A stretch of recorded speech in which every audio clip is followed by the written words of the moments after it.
यह कहानी है एक छोटे से गांव की, जहां एक अत्यंत डरावने घाटी के पास एक पुराना हवेली था। लोग कहते थे कि उस हवेली में भूत प्रेत रहते हैं और रात को वहां अजीब आवाजें सुनाई देती हैं। लेकिन यह सब केवल किस्सा ही था या सचमुच उस हवेली में कुछ अनोखा छिपा था, इसका पता लगाने के लिए किसी ने हमेशा ही वहां जाने का प्रयास नहीं किया।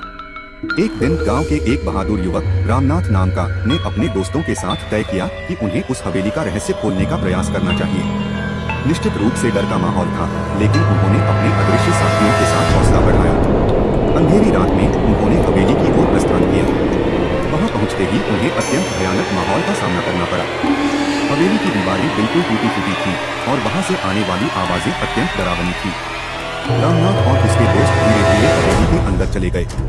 उन्हें लगा कि उन्हें वहां कुछ अत्यंत अजीब सा महसूस हो रहा है, जैसे कोई उनको नजरबंद कर रहा हो।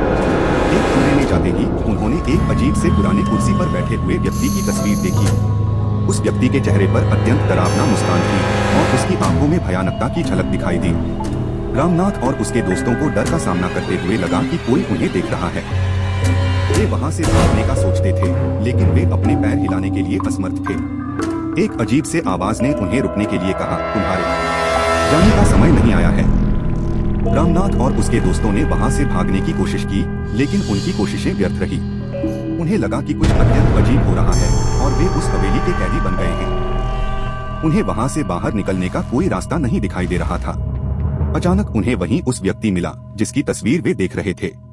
वह व्यक्ति उनसे चुपचाप मुस्कुराता रहा और कहता रहा, तुम्हें वहां जाने का मन था, लेकिन तुम एक बार आ गए तो अब तुम्हें कभी नहीं जाने दूंगा।